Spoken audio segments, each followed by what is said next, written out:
There's something majestic about being a winger. The ability to humiliate defenders, dominate the flanks, and then set up strikers. But of course, not everyone can fill this role. You need the perfect blend of pace, composure, dribbling, and awareness to make it great as a winger, which explains why I was one. Make sure to watch to the end of the video as we go through the top 10 right wingers in football history. But as ever, before we get started, don't forget to subscribe and press the bell icon to get the latest updates. Let's get started. Number 10. Gareth Bale. After starting his career as a left back at Southampton, Bale became one of the most devastating wingers at Tottenham. In 2013, he became the world's most expensive football player after moving to Real Madrid. Giizinho, beautiful ball by Bale off the outside of the boot, facing goal, Bale! During his time at Madrid, he won 4 Champions League titles and 3 La Ligas. This cup final, he may well have done the same in the Champions League final for Real Madrid. He scored in 2 of those 4 Champions League finals as well. Although the end of his career at Real may have been underwhelming,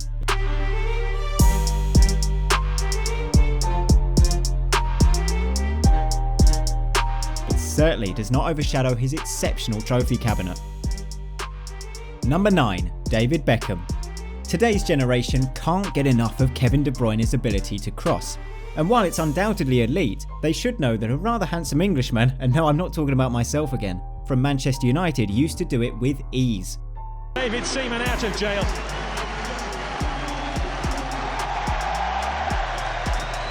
David Beckham is undoubtedly considered one of the best free kick takers in football history. Alongside Gary Neville, he used to occupy the right wing and swing crosses into the box for Andy Cole, Dwight Yorke and Teddy Sheringham.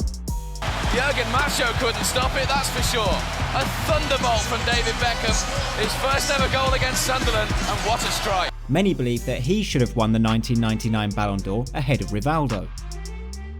Number 8. Alan Simonson. Simonson will go down as one of the greatest wingers in Denmark's history. His ability to keep things simple made his Borussia Mönchengladbach side very tough to beat. From Gladbach till his final footballing days at Barcelona, Simonson had established himself as one of the most consistent wingers to have ever played the game.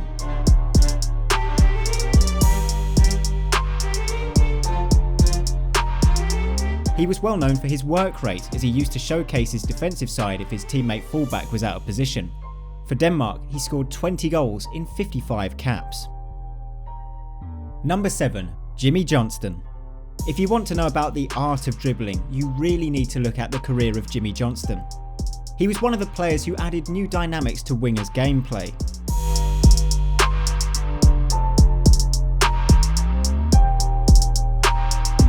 Johnston spent most of his career at Celtic, making 529 appearances. With the Scottish club, he won 9 First Division titles and the European Cup in 1967. He was also part of the Celtic team that finished runners-up in the same competition 3 years later. Number 6. Arjen Robben. Over the past decade, Arjen Robben and Frank Ribery have carried Bayern Munich's wings. Although Robben's career progressed at Chelsea, his best years came at the Allianz Arena. He scored the winning goal in the 2013 Champions League final, which secured the treble for Bayern.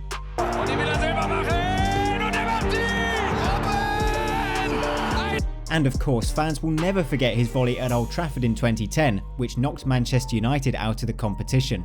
If only he could have scored against Casillas in that World Cup final, he would have been much higher on the list. Number 5. Luís Figo.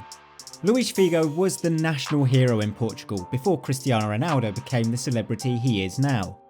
In 2006, he was a member of the team that saw Portugal reach their first World Cup semi-final for 40 years.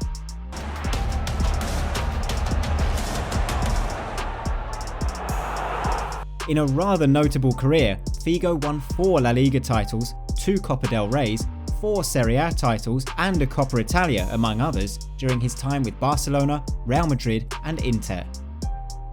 Number 4. Giizinho. Giizinho burst onto the scene during the 1970 World Cup, becoming the first player to score in each round of the competition. That World Cup was the second of 3 consecutive World Cups in which Giizinho featured for Brazil, winning 81 caps in the process and scoring 33 goals. Giizinho! There it is! A fearsome combination of intelligence and speed made him the most effective forward of his generation. Number 3. George Best. A great dribbler and goalscorer, Best was one of the first superstar footballers in England and one of the greatest stars in a Manchester United team, which included Bobby Charlton and Dennis Law.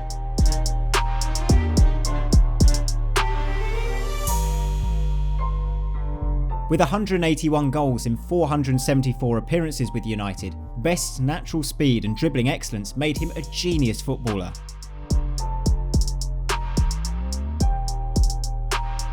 The Northern Irishman helped the Red Devils win 2 First Division titles and the European Cup in 1968, the same year he finished first in the Ballon d'Or. Despite his premature end, he still had a massive impact on the game. Number 2. Garincha. Garincha cemented his name as the best dribbler in footballing history during the 1950s and 60s.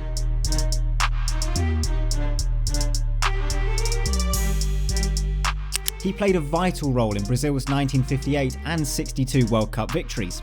In fact, in the 62 success, when Pelé got injured, Garincha led Brazil to the victory with a dominating performance throughout the tournament.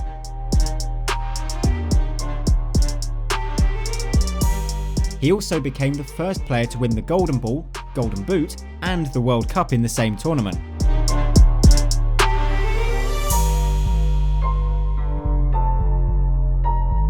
At club level, Garincha played the majority of his professional career for Brazilian team Botafogo, where he scored 84 goals in 238 appearances. And at number 1, it's Lionel Messi. Messi was renowned for being the most difficult right winger during his Barcelona days. Oh, it's real and Riley, Snowboard, look at this, Kevin. It's a brilliant run from Messi. Can he go all the way? Even if he has started to develop into a creative midfielder by playing in the number 10 spot. The most astonishing thing about Messi was the number of goals that he scored from the wing. Messi! Oh my goodness me! And because of this, Guardiola turned him into the false 9. We saw how he stunned the footballing world by scoring 91 goals in a single calendar year in 2012. On to it now is Messi. Brilliantly done! Well, there are probably loads of wingers that we may have missed on this list, and the likes of Salah, Stanley Matthews and Roberto Donadoni definitely deserve a mention. Anyone else you think we missed? Let us know in the comments below. Thanks for watching, and we'll see you next time.